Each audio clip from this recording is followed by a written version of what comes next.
How y'all doing tonight? How you doing, Atlanta? If you look through the next chapter, it's gonna be better than your past chapter. Get up on your feet with me right now and dance with your boy. I am so glad that you all are joining us today for another conversation with Kelly. I have some special guests with me. I will introduce them in a minute. But thank you all so much again for eavesdropping in on our little conversation. Today is always about talking about the Lord, about life, about love, loving yourself, as well as loving others. So sit back, relax, and just eavesdrop in on this conversation. And we'll let you take some notes too. So don't worry about it. We got you.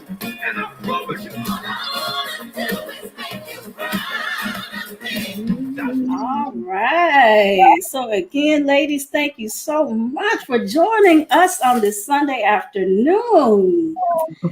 Thank you. Yeah, welcome. I'll get into the introductions in just a second. But these fabulous, gorgeous queens sitting before you, they are collaborators of a book called Ladies in Waiting. Sis, fix your crown.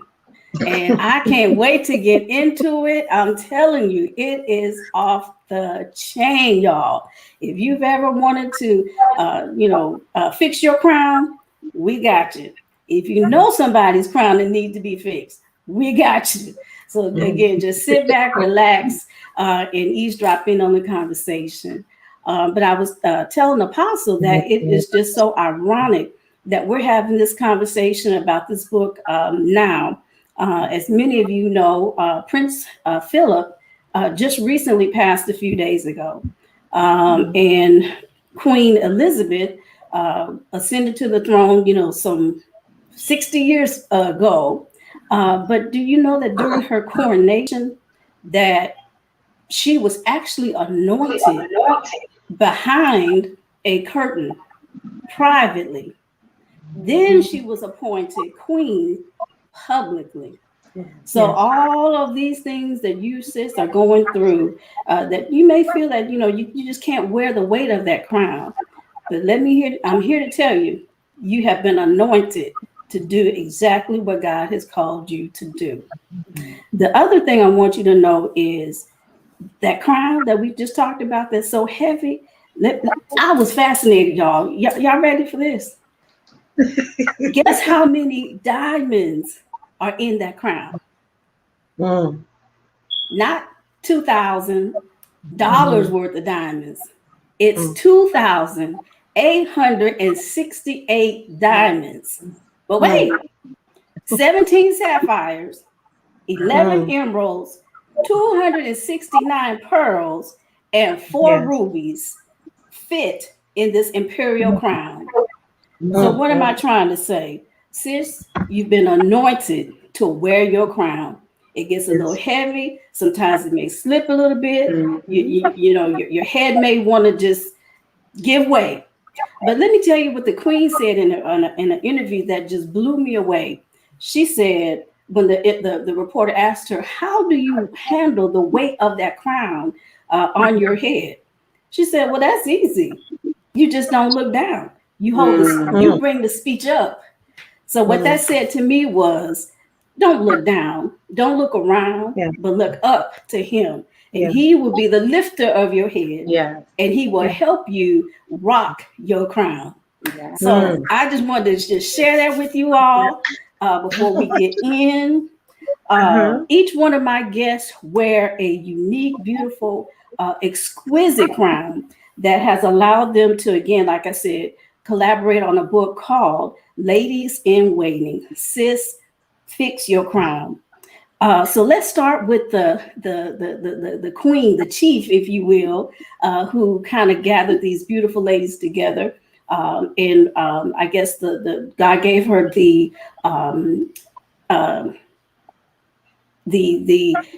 directive to collaborate with these ladies, if you will, to get this book out. So let's start with Apostle Lovella Mogere. I am so glad to finally again meet you virtually. Oh, So thank you, thank you. you're Mhm. welcome. So tell us a little bit about yourself, your calling, but more importantly, what's your passion? My passion is building, equipping, and training leaders, emerging leaders. My name is Lovella Mogere. I am a best-selling author, a international speaker, a mom, an entrepreneur, and a daughter. That's a daughter of God. His Mhm. chosen, his appointed. I have but four siblings. I have five kids, four girls and one boy. So imagine that. Wow. Um, Wow. so my passion goes back to equipping, training emerging leaders. Mhm. Amen. Amen. What was your inspiration behind the book? Ah, um, I was minding my own black folks business one day. That's what they say. Mind your own black folks business. Yeah. And most everybody have a way of getting inspiration. It could be via Hmm. driving in Hmm. a place of solitude or cooking. But while I was driving, I heard the Spirit of the Lord was, he was telling me, we grew up in a day when we had the village that raised, had that input and Hmm. Hmm. input, wisdom, knowledge that was a fortress for us, Hmm. and Hmm. I don't know about y'all, but if we did something wrong and Miss Mary Sue saw it, then she gonna whoop me and then still tell my mom, and my mom gonna whoop me. Well, we Whip are you in a again.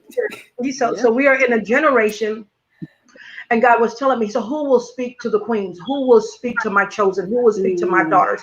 He said, because their foundation is weak, because where are the voices that echoes, that speaks wisdom and that speaks knowledge?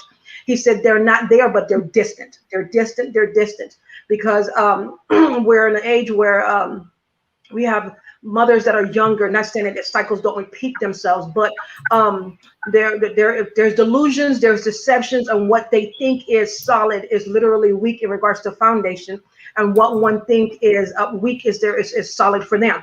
So he was saying, so who will be the voice that leads? Who will be Mhm. the echo? Who would be Mhm. the one that Mhm. fortified their foundation? And he said their need, their crown to be fixed. And he said, ladies in waiting. And I said, ladies in waiting. And he said, yes, because, and that's when he broke it down to me. He said, even those that are married are waiting for their husband to come up, to get it together, because they're married the potential, but then there's a potency. And we wait for the Oh, wait, wait, wait, wait, potential. wait, wait, wait, wait. Say Yeah, that again. they They married married? potential, but where's the potency? So we're waiting for him to get it Yeah. together. We're Yeah. waiting for that sixth figure intellectual man to get it, come into the being. And then we Mhm. as the women, we keep chasing imagery of what our man or a mate should be, because we're either had fathers, didn't have fathers. So we're looking at an image or delusion, and we thinking Mhm. that he is it. So we end up chasing, not them chase us. So he's like, where speak to the ladies in waiting, waiting for their time, waiting for their season, waiting to be married, waiting for him to see her, waiting for him to Mhm. recognize her, waiting for him to see the value of her, waiting for him to enhance her, to support her, because we don't have a Right, problem right, right, supporting, right. pushing, speaking life, speaking to a dead thing, impregnating. We don't have a problem doing that, but who will feed her? They could speak to the mind and speak to the soul, but who will feed the Yes, spirit man? yes, You know. yes, And yes. so, and he was telling me, have those that are walking, just like you said earlier, that have crown, that are ancient queens from legacy, heritage, Mhm. birthright, but they don't know who they are because they're lost in a system that has either covered, or they're now walking under layers of labels. The labels are, I don't know, I'm unworthy, I'm nobody, Mhm. either depression or either anxiety, I've lost it, suicidal thoughts. They're under these labels, and the labels are so thick, that they have now covered or put on an extra layer of skin. So who will speak to those ladies in waiting, that's waiting for destiny, waiting for purpose, waiting for their season Yes, to yes. manifest? So he said, now speak to them and fix their crowns. Fixed. It might be a little bend. It might just be through Mhm. encouragement, to Mhm. connecting, to Mhm. networking, to when I said do a meshing of sisterhood, and at the same time, and embrace a hug to help one along the journey. Help one along the journey. Yes. Yes. That is awesome. Wow, wow, wow. You guys, I can't wait for her to tell you how to get the book because you need to get the book. I promise you. Apostle, in that book, you wrote about if these sheets could talk. So let's talk about that conversation that might be happening with these sheets. Oh my goodness! If this sheets could speak is controversial, in a sense. And then this is what I had to deal with. Okay, they say you're a woman of God, but you're speaking on this language. So with that, I love it because it's controversial, and at the same time, we need to have real transparent talk. That's why they connect to us as leaders, because you will be real to me. For those that have a problem with one being real to them, is because they have a wall of offense up because they have to let go of the myth. They have to let go of the lie to exchange yet truth, but they don't know how to do that. So pretty much the sheet tells, it speaks, it reveals everything. It even reveals your anxiety, your trust issues, your doubt, your deepest dreams, your highest height, your when you are thinking of your dream and you're literally just in a place of creativity, the sheet speaks. And so if the sheets could speak, would it speak of your passion? Would it speak of your love life? Would it speak of your downfalls? Would it speak of your darkest secrets? Or would it speak of your illuminated states or your ascended state, your highest height? But yet you don't want the world to see because you're still nurturing and cultivating you. So what would this say if they were supposed to speak? What would it say, reveal about you? Wow. So tell us, you coined it perfectly, and I'm sure it was fresh off the hot press from the Holy Ghost. the titles that sometimes single queens may have to encounter, like Mr. Cotton Sheets, Mr. Flannel Sheets, Mr. Silk Sheets. My God. So let's just briefly talk about those different types of sheets. How the Lord gave those to you. What came to me, God started showing me, and let's just say some, again, based on their creativity, they receive downloads based on insights. With me, God gives it to me. I see it and I carry it, which means I carry it in my womb, and it means I was pregnant with it. And so now I had to now manifest birth this thing. And he just kept showing me different depths, heights of men based on either their functions. They're either a preacher or either one that's a narcissist, or either one that's a yes man, or either one that's, and again, for those that are listening, and for the men that are watching, this is by no way to dumb me down or make you feel like that you're less than a king. This is to help one to identify repeated cycles, because they're trying to figure out, why am I keep attracting these type of men? And the men very well be saying, why am I attracting these type of women? They don't realize there's something within you in dormancy that keeps attracting them, because we keep reliving a loop, a cycle. So when we talk about cotton sheets is Mr. Narcissist. Mr. Narcissist is very charming, talented, successful, beautiful, and has a charisma, to cast a spell on you and everything around him. He looks good. He will have you captivated when he steps in. Everything got to stop and bow, which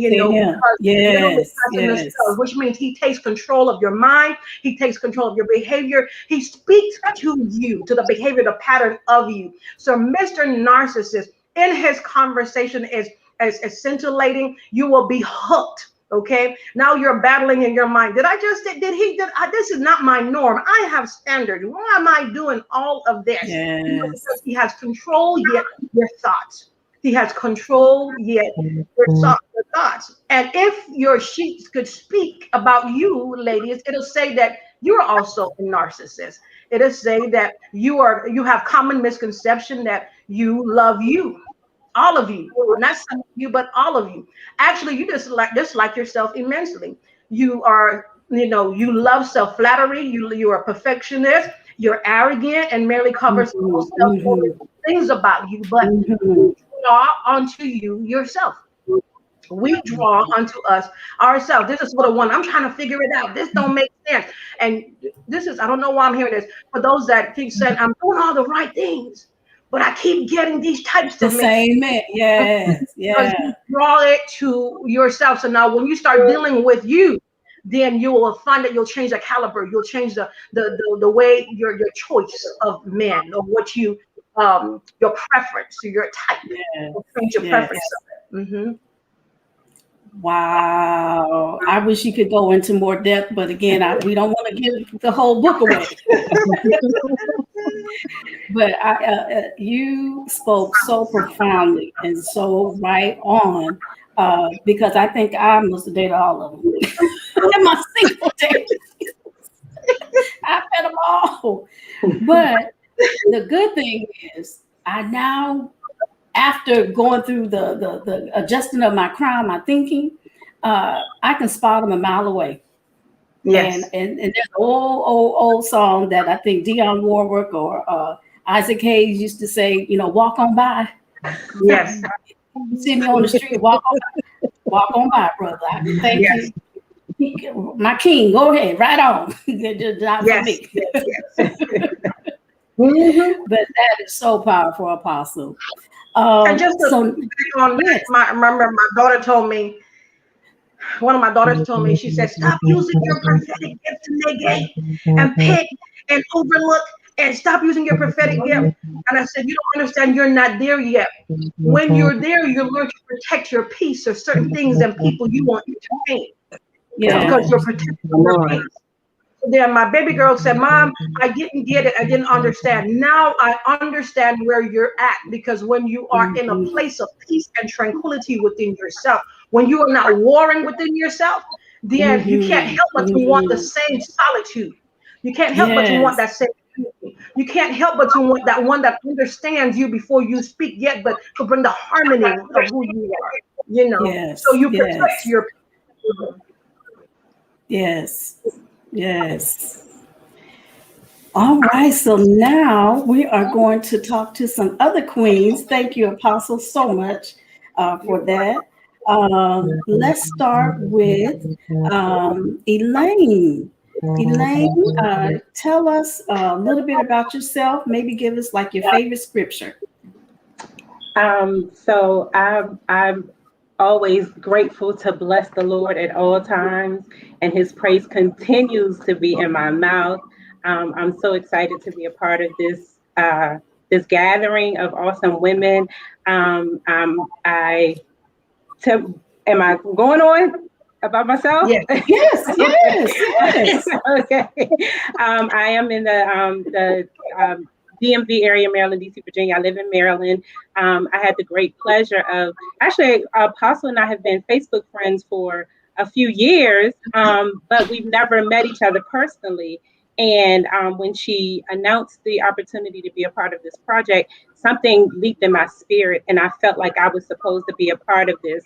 I made it my business not to tell anyone about it for two reasons. The first reason was because I have the habit of sharing my life with everybody, and I just wanted something that I kept between me and the Lord for a change. And the other reason was a selfish reason. I felt like if I didn't do it, nobody could say, hey, what happened? I know you had this opportunity to come up. And of course, I wanted to stay true to who I was, but at the same time, I was really nervous about this opportunity. So if I didn't tell anybody about it, nobody would know about it. But I know that God made this connection. And so I was so grateful for the opportunity to even see the post, because you don't always see things on Facebook. Right. But I know that God allowed me to even see the post, and I jumped right on it.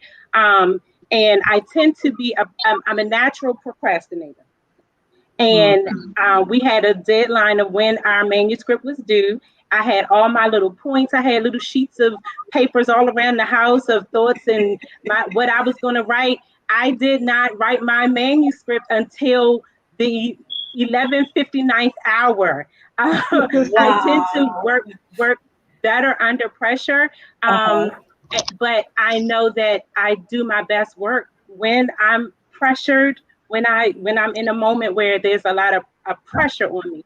And so even though I was prepared, bringing it all together was at the very last minute. And I even gave myself that opportunity at 11:58. Like, no, I'm not going to do it. I'm not going to. It's too much. It's too much pressure. I don't want to put myself out there and people misunderstand what I'm saying because of my story is so it's so fresh, and there are so many people that could have been affected by it. I was really nervous, but I said, Lord, I'm going to trust you. I'm going to do this. I know this is a door open for me to move into the direction that God has placed in me from the time of my divorce until now. I didn't know that was a good thing.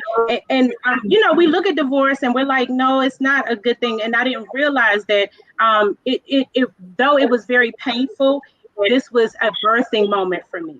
I've been birthed into the gifts and callings that God placed in me before I was formed in my mother's womb. I operated in those gifts and callings, but now I'm walking, like I'm taking big steps. I'm taking big girl steps. Before I was, you know, I was toddler walking. Now I'm taking big girl steps into the gifts and callings that God has placed in me. So I appreciate this opportunity, even to talk about it. Well, I tell you, me being a divorcee myself, your story really resonated with me. I was like, oh, yep, I've been there, done that. I remember so well. Yeah. Talk about, why do you feel divorce is so painful? Divorce is a very, very, very painful thing because we as women, we're nurturers. And so we tend to want to take care of our husbands and we want to take care of our children. And when that part of our lives is no longer there, it's like we feel like a part of our identity is gone. And divorce is definitely something that is weird, something that was our everyday things that we did on a natural walk. It's no longer there anymore. And so we're kind of in a place where we're like, okay, now what? Who am I? What am I doing? Where do I go from here? One question that I got a lot during that transition was, what did you learn? And I'm like, I didn't learn anything. I'm mad. I didn't want to be in this place. This is not what I wanted. But over time, I did recognize that though divorce is not God's plan, I did come to find out who I am as a person, because for so long I've been committing myself to my family, to my son, and even my stepchildren, and my ex-husband, and all. I gave my all, and I lost who I was in the process. So though divorce is not always deemed a good thing, in this situation, it was a birthing moment for me. I was birthed into what God called me to be. So it's painful, but we can get back up and we can keep on moving from it. I opened up with Kirk Franklin's song, but he also has another song called It Was Necessary, I believe. Oh, wow. It was painful, but it was necessary. Oh, yeah. Oh, yeah. And I just like, Lord, I wasn't hearing it. I wasn't having it. You know, I'm supposed to have the white picket fence, you know, the dog named Spot, the 2.5 kids, and the 2-story house, you know, all of that. All of that. Yeah. I'm mad. I tried to save myself. I tried to do this right. God, we're tight. What happened? Come on now. Exactly. And I'm still, even to this day, I'm still having that conversation with the Lord. But had I not gone through, I would have never accepted my calling and begin to walk into my purpose. Yeah. So I related, and there's so many of you out there that can relate too. So tell those sisters out there, those queens who feel maybe that their crown may be tarnished or damaged because of a divorce. What would you say to them? So the first thing that I was able to take advantage of was taking care of my mental health. We have to find ways to take care of that mental health. That was the thing. I tell everybody, I thank God for my therapist. Yes. I had an amazing village, but there were some things that I didn't even feel like I could share with my best friend. I Yeah. had that one person that I could be 1000% transparent with, tell her all my flaws and my issues and everything. Yeah. And she had the opportunity to speak to a part of me that no one else could. And she wasn't in a position to tell me what I wanted to hear, which is what our village sometimes they'll stroke our egos a little bit. Well, this person, she didn't know me from A can anywhere. of paint. Exactly. And so she was able to speak to the true, authentic Elaine and kind of guide me in a direction that would be beneficial to me. I had a whole lot of alone time because shortly after my divorce was finalized, my son moved out. And so I'm like, come on now, what is this all about? I don't want to be alone. I don't want to be by myself. But that time alone gave me the opportunity to seek God. It gave me the opportunity to be bare naked and be open and honest and be able to connect. And so the first thing I would suggest is get your village, sis, get your girlfriends together, but also make sure your mental health is in check. You got to get that mental health check. Get it together. You can't leave that part out. We take care of our finances. We take care of our physical being. We take care of our spiritual being. But we leave the mental stuff alone. We don't want to address it, and it's not healthy. We have to take care of our mental health to help keep us grounded.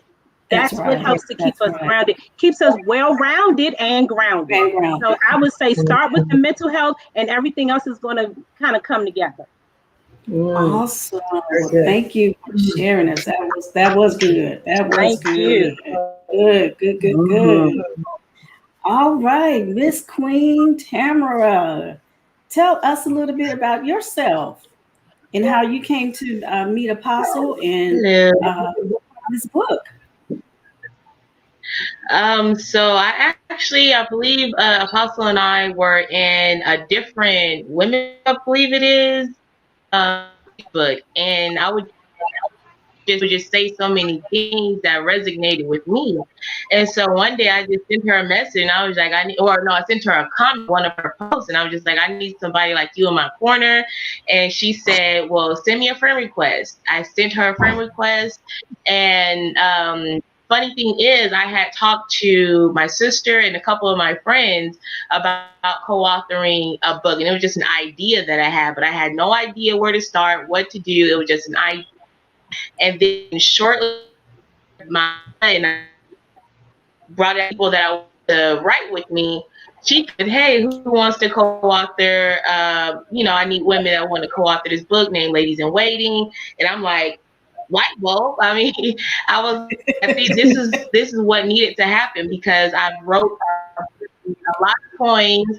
I have a short story out there, and I just like to write, but it was that fear in me. It's like I don't know where to start. And it's like when I start trying to, because I have a lot of other things going on in school, I'm working, I'm a mother. So it was like kind of one of those things. It's like it's important to me, but it's not as important as these other things. So it's like I'm going to start trying to figure it out. But if I can't figure it out in the amount of time that I want to, because I'm also, very impatient. And that's another thing that I'm praying about, my impatience and procrastination as well. But I'm trying to work on those things so I can start get out there. So I do appreciate that, because so a roadmap. And she asked her, how can you publish the book for me? And she was like, no, but I'll show you. And I'm like, okay, I like that even better. So she's mentoring me on doing something that I'm trying to, for the longest, I've just been myself from doing it. So for whatever reason, well, not for whatever reason, but this is the reason that God put her in my face. And she kept saying things that was resonating to me. And this is why we could.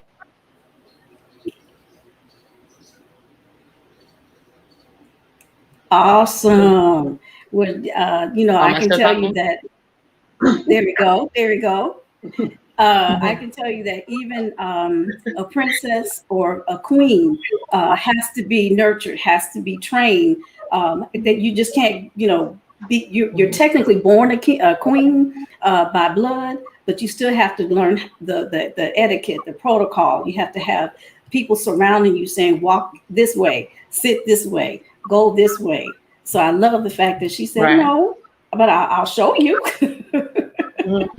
So that was her way of I'll say God's way of, yeah. So you can rock your crown. Yes. So in your chapter, you talk about 5 things that will help us be happy. What were those 5 things?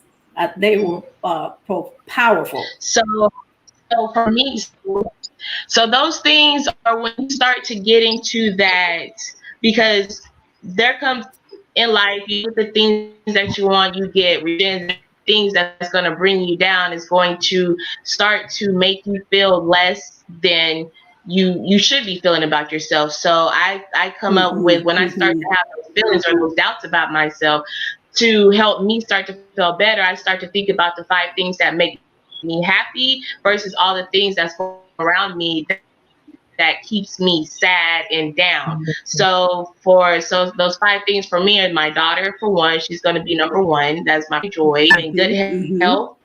That's another thing, because I work in a hospital, so I'm seeing illness, pain all the time. I'm hearing it all the time. I'm also happy for the fact that I have a job. And because living in COVID, there's a lot of people who were I can't even say the word. They were let go. So things like that. So I'm happy that I have a job. I'm also happy that I have a roof over my head, because there's so many people that have that. It's just the little things that we take for granted.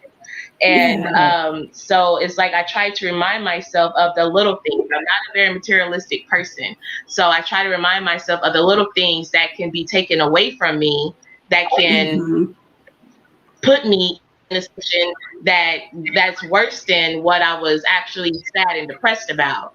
And then lastly, just actually being able to be a part of this opportunity, because I'm not sure, I think as of right now, if it wasn't for Apostle, did not have my name wouldn't be out there. It'd still be sitting in my laptop, and I'd still be going forward with trying to figure out, is this something that I really want to do, or telling myself that I want to do it, but I'm not showing myself that I really want to do it because I'm not actually doing it. So that's the 5th thing that I'm thankful for. But these 5 things change. They're not going to always be the same. And so I just want to let people know that when you get into that depressive state, you start to feel bad. Stop thinking about the things that are bringing you down and start thinking about the things that make you happy. Yes. And that is so good and powerful, because when life is too short, and if we sit around and always complaining and just have like, oh, woe is me, gloom, despair, agony. You remember that? Well, no, sweetie, honey, you're too young to know about the hee-haw. So gloom, despair, agony on me, but I have no bad luck. That was a way back in the 70s, I think. I don't know. But life is too short.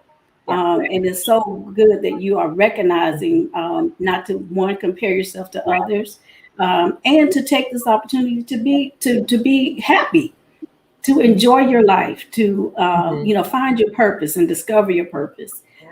You enjoy writing, and it's so good that you are now walking in that calling. And that's a good example for others as well. So I challenge anybody, if you have writing, desire to write, if you have songs that you desire to get published or to sing, you are never too old. It's never too late. So get started. Sure. All right. So this queen that I'm about to introduce, I've been knowing her for about 20 years or so. Yeah. And I am so godly proud of her. She and I were members of a church way back in the day, and just became close friends then. But her name is Varenda Williams, Dr. Varenda Williams. So Dr. V, just I know a little bit about you, but tell everybody else eavesdropping on the conversation. a little bit about you. Well, thank you, Dr. Spencer, for this opportunity.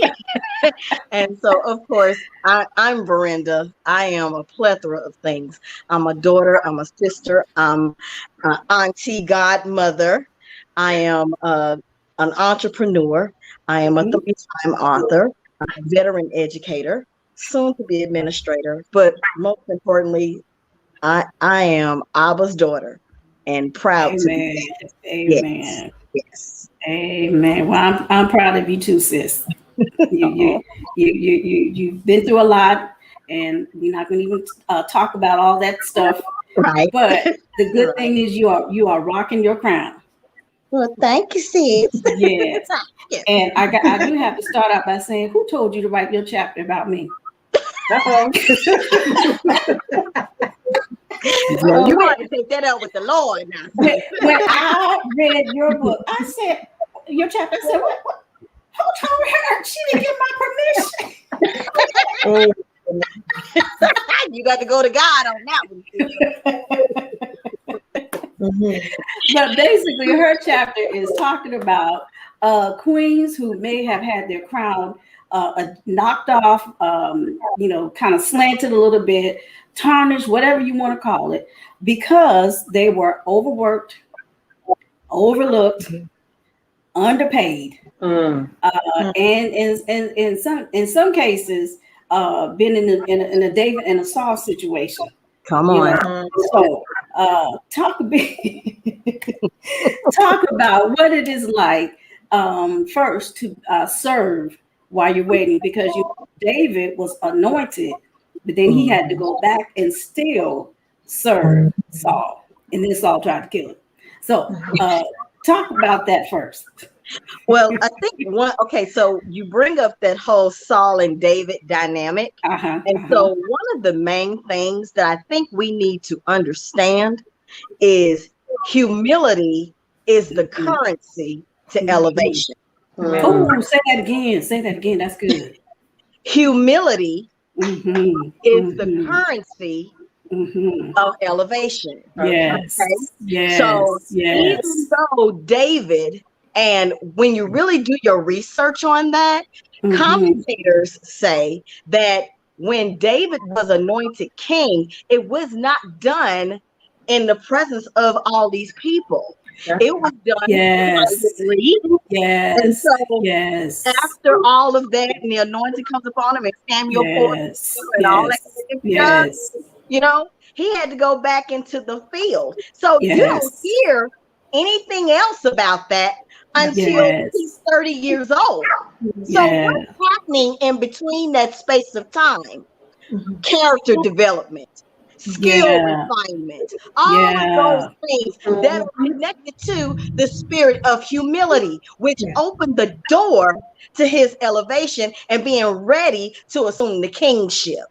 So humility is a must. If you're a queen and you're watching this, okay, and you know that that elevation is, you're on the cusp of that, understand and know that the spirit of humility is so key. Even if that boss is a Saul, God is looking for your response. He is looking at your reaction and your response as you're serving Saul. And so that is like so key in service. It is. Talk about people who say, well, you're too this. You're too dark. You're too short. You don't have enough education. You don't have enough experience.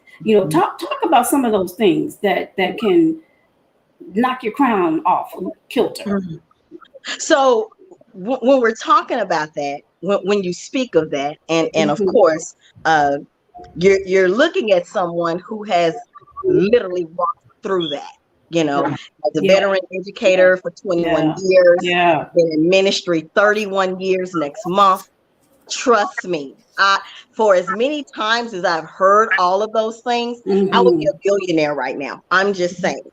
But it is so important that we as queens, we have to do as the scripture says. We have to renew our mind.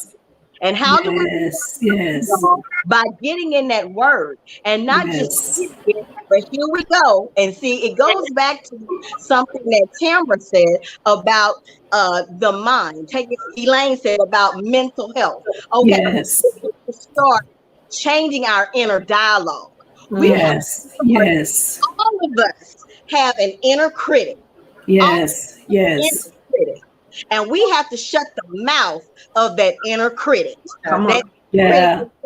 You're too this. You can't do this. Are you crazy? You're out of your mind. You're too old. What are you talking about? You have to shut that inner critic down and replace it with the word of God. I can do all things through Christ who gives me strength. If God gave Caleb the anointing to get that mountain in his 80s, he can certainly strengthen me to conquer this mountain of sealing a business deal, of writing a book, of going and getting you know, if he anointed Sarah to birth the promise in her 90s, come on.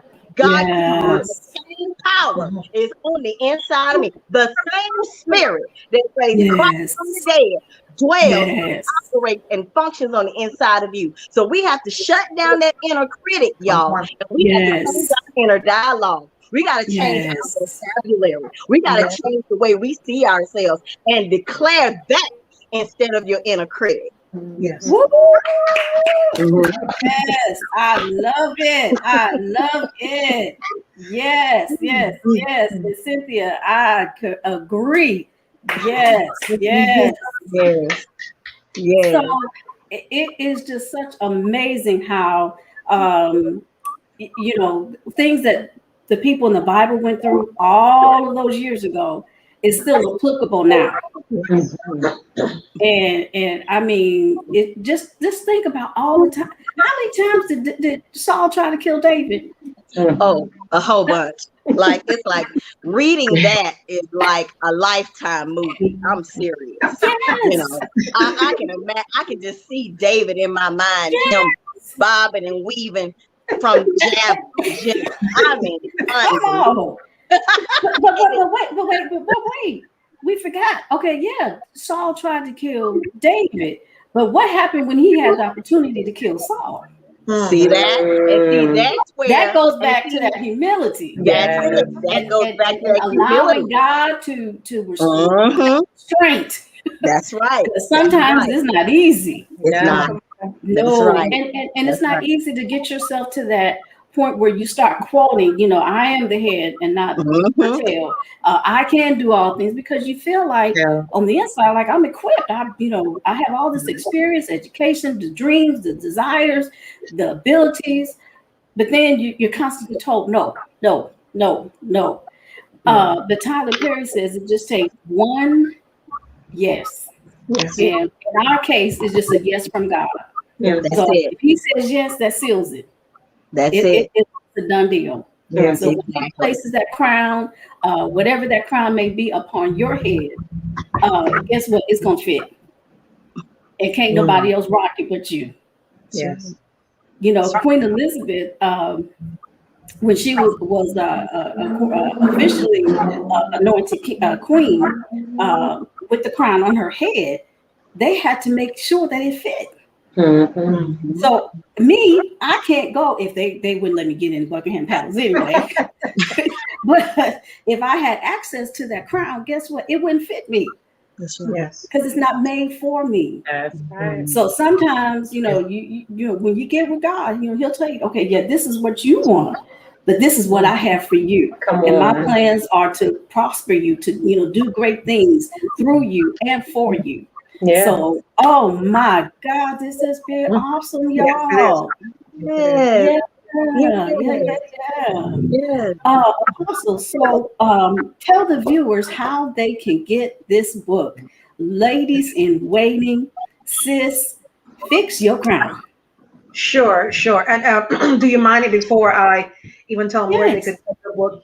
Again, We thank you for this panel to be a voice to other queens, but we Yes. also have other queens that collaborated with us.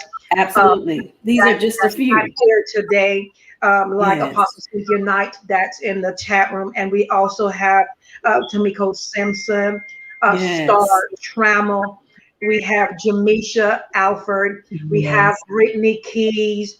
We have Kendra Sarcy, April Green, Martha Blanding, sorry, Tamara TK Terrell, and also, and along with myself. These are powerful voices. Yes. They were waiting while they were concentrating on the manuscript. Kelsey, I was waiting for moments like this. Why? So the world could hear their frequency, so the world could hear what Yeah. they resonated with, the world could hear their scars, their wounds, and how they have went through the trials and tribulation. Now they are overcomers, and now they could fit and walk upright Mhm. before their Mhm. crowd. So thanking all of the queens that was a part of this, the Yes. beginning of this great project. Thank you for that. For those that are interested in purchasing the book, Ladies in Waiting, Ladies in Waiting, you can contact me via lavellamogere.com, lavellamogere.com. They could find it there. It's also on Amazon, and it's also on Lulu.com, and also in Books A Million, Barnes and Noble online, Walmart.com online. So yes, Ladies in Waiting is available to them via online. Awesome. Well, again, thank you, ladies, for just sharing with all the queens out there how they can rock their crown, fix their Mhm. crown, adjust their crown, shine it, do all that they need to do Yeah. to wear it. Appreciate it, even, Yes. because sometimes, people have certain giftings and they just don't appreciate it. That's right. Yeah, so thank you all for just joining in on today. Do you have any final comments, Apostle, before we Yes. close out? Yes. One can't expect one to see the queen in you if you deny the queen in you. Wow. Ooh, So say you that can't again. expect Say, the say, say world. that again. One can't see the queen in you if you deny the queen in you. One Yes, can't see royalty if you're not walking in your royalness or the majesticness of you, the cut, yes, the poise, everything in you. So we can't expect them to bear the burden of who we are as queen if we're not walking in our queendom. So yes, therefore, yes, deal, nurture the queen in you. Learn, yet yes, learn even the essence of your own voice, the way you articulate, the way you respond. So therefore, when they tell you how you respond, you can connect to how you respond. So learn who you are, why he chose you to be queen, why he gave you and allowed you to have dominion, and therefore allow you to yes, walk in you being majestic and you embracing yet the loyalty in you. So one can't see, yes. recognize the queen in you if you continue to neglect the queen in you.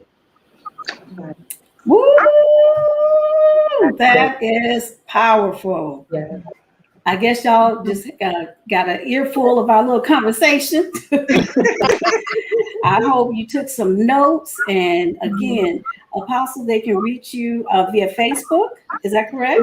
Via Facebook at lavellamogere.com. They could just enter my name, Lovella, last name Mogere, Mogere. Or And under my publishing page at Noose, yes, Mass Media. Noose means high in intelligence. Noose, Nous, Mass Media.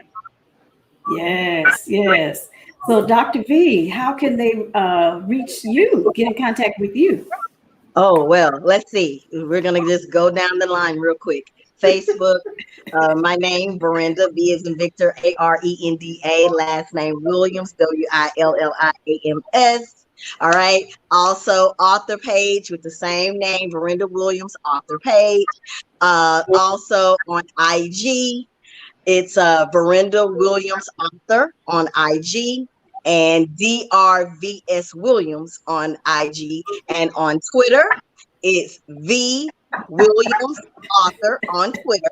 Okay, and also, of course, with the boutique and everything, I have my business page, V's Bling Boutique. Hello. So yes, that's how you do that. Which, by the way, I'm wearing one of her pieces today. Baby, I see it. Baby, it's cute. Baby, you swinging it. Okay. Yeah. Yes. All right. All right. So, Miss Tamara, how can people get in contact with you? So Facebook, my first and last name, Tamara Carson, and my IG is going to be melanin_Scorpio. And also my Twitter, same name, melanin_Scorpio. All right. And Queen Elaine, how can viewers get in contact with you? I can be found on Facebook at Elaine Lewis, and also on Instagram, I am Elaine Lewis. All right. Well, Queens, I salute you and commend you for rocking your crown well today and just sharing advice to other queens, other ladies in waiting, what they must do so that they can reign powerfully, majestically, and anointedly in the call that God has for them. So again, this is another conversation with Kelly. Stay tuned for the next one. And you all have a blessed Sunday afternoon. All my guests, hang on just one quick second. All right. Talk to you guys later.